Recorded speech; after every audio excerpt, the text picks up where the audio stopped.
کہ ہم رمضان مبارک میں قرآن کریم کی آمد کا جشن مناتے ہیں اور 12 ربیع الاول شریف کو پیارے آقا علیہ الصلوۃ والسلام یعنی صاحب قرآن کی آمد کا بھی جشن مناتے ہیں. رمضان مبارک میں قرآن کی آمد کا جشن مناتے ہیں اور عید میلاد النبی کے موقع پر 12 ربیع الاول شریف کو صاحب قرآن کی بھی آمد کا جشن مناتے ہیں. یہ ہمارا مقدر ہے, یہ ہماری قسمت ہے. تو رمضان مبارک بڑی برکتوں کا حامل ہے, بڑی رحمتوں کا حامل ہے کہ اس میں روزے ہیں, اس میں تراویح ہے, اس میں قرآن کریم کی آمد ہے. جب تراویح لوگ یہ سمجھتے ہیں کہ ہم نے قرآن کریم سنا ہماری تراویح مکمل. بولو بھائی ایسے ہوتا ہے؟ یہاں کتنے بار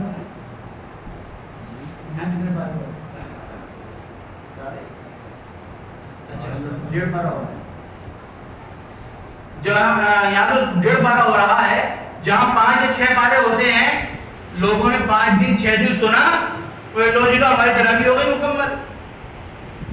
تراویح ایک الگ سنت ہے اور تراویح میں ایک مرتبہ کم سے کم قرآن کریم سننا یہ الگ سنت ہے. اگر آپ نے 6 دن قرآن کریم سنا آپ کی ایک سنت ادا ہو گئی کہ آپ کا قرآن کریم مکمل ہو گیا. اور اگر آپ نے تراویح نہیں پڑھی پورے مہینے تو ایک سنت آپ کی ادھوری رہ گئی. قرآن کریم مکمل ہو گیا, ایک سنت ادا ہو گئی. تراویح رہ گئی, ایک سنت بھی رہ گئی.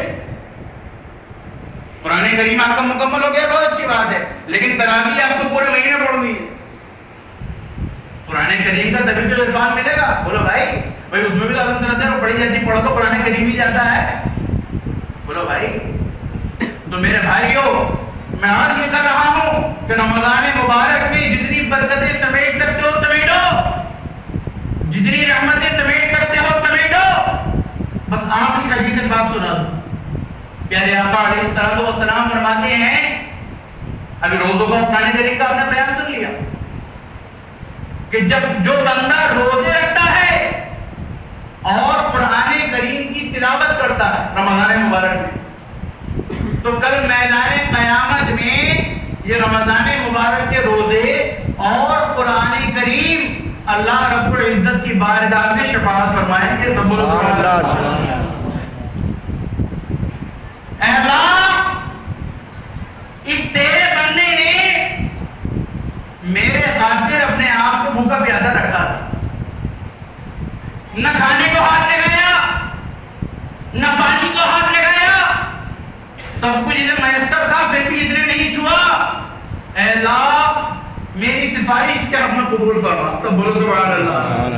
روزہ سفارش کرے گا, پھر قرآن کریم آ جائے گا کہ مولا اس نے پورے دن بھوکا پیاسا رہ کر روزہ رکھا تھا, پورے دن کھانے کو ہاتھ نہیں لگایا, پورے دن اسے پانی کو ہاتھ نہیں لگایا, اور پھر جب اس کا نماز کے بعد افطار کے بعد من کرا کہ تھوڑی دیر کے لیے سو جاؤں, تھوڑی دیر کے لیے آرام کر لوں, تھوڑی دیر کے لیے لیٹ جاؤں, مگر میری محبت میں یہ رمضان مبارک میں مسجد میں کھینچا چلا آیا, اس کی اور یہ میرے لیے مسجد میں آ گیا. مولا تبارک و تعالی میں قرآن کریم اس کی شفاعت کرتا ہوں, مولا میری شفاعت اس کے حق میں قبول فرما لے. قرآن کریم کی شفاعت فرمائے گا, سفارش فرمائے گا, اور روزے بھی سفارش فرمائیں گے. تو میرے بھائیوں خوب تلاوت کرو اور روزے پابندی کے ساتھ رکھو. آپ کو خیال رہنا چاہیے کہ نہ آپ کے روزے چھوٹیں نہ آپ کے قرآن کریم کی تلاوت چھوٹے. آپ نے تراویح میں قرآن کریم سن لیا, بہت اچھا کیا, اس کے علاوہ بھی قرآن کریم کی تلاوت کریں, گھر میں پڑھیں. اگر نہیں پڑھ سکتے ہیں تو کسی بچے کو بٹھائیں وہ بھی پڑھے, آپ بھی سنیں. آپ کو رمضان مبارک کا صحیح فیضان میسر آ جائے گا. اور میرا کتنی خوش نصیبی کی بات ہے کہ کسی کو تو ایک وسیلہ بھی میسر نہیں ہے قیامت میں شفاعت کا. ہمارے لیے تو شفاعت کے وسیلے ہی وسیلے ہیں. سب بولو سبحان اللہ. قرآن کریم ہماری سفارش فرمائے گا, روزے ہماری سفارش فرمائیں گے, نماز ہماری سفارش فرمائے گی, اور میاں سب سے بڑی بات پیارے آقا ہماری سفارش فرمائیں گے. سب بولو سبحان اللہ. پیارے نبی ہماری شفاعت فرمائیں گے. ہمارے لیے تو وسیلے ہی وسیلے، واسطے ہی واسطے ہیں. اس موقع کا ایک شعر یاد آ گیا، اگر اجازت ہو تو سنا دوں. میں محبت سے کہتے ہیں سبحان اللہ. مومن کو وسائل ہی وسائل ہیں میسر، مومن کو وسائل ہی وسائل ہیں میسر. مومن کو وسائل ہی وسائل ہیں میسر، کافر کا قیامت میں وسیلہ نہیں. سبحان اللہ.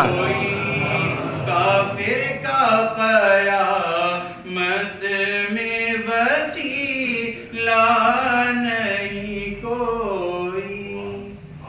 یہ ہمارا مقدر ہے کہ ہمیں وسیلے ہی وسیلے میسر ہیں. دنیا میں بھی ہمیں وسیلے میسر ہیں اور انشاءاللہ روز قیامت میں بھی ہمیں وسیلے میسر ہوں. ہم اہل سنت و جماعت ہیں. تو میرے بھائیوں، رمضان مبارک ہے، خوب احترام کیجئے، خوب اس میں برکتیں سمیٹیے، خوب اس میں رحمتیں سمیٹ لیجئے، کیونکہ یہ رحمتوں کا اور برکتوں کا مہینہ ہے. اللہ تبارک و تعالی ہم سب کو رمضان مبارک کی برکتوں سے مالا مال فرمائے، رمضان مبارک میں برسنے والی رحمتوں سے مالا مال فرمائے. وآخر دعوانا الحمدللہ رب العالمین. آپ حضرات سنت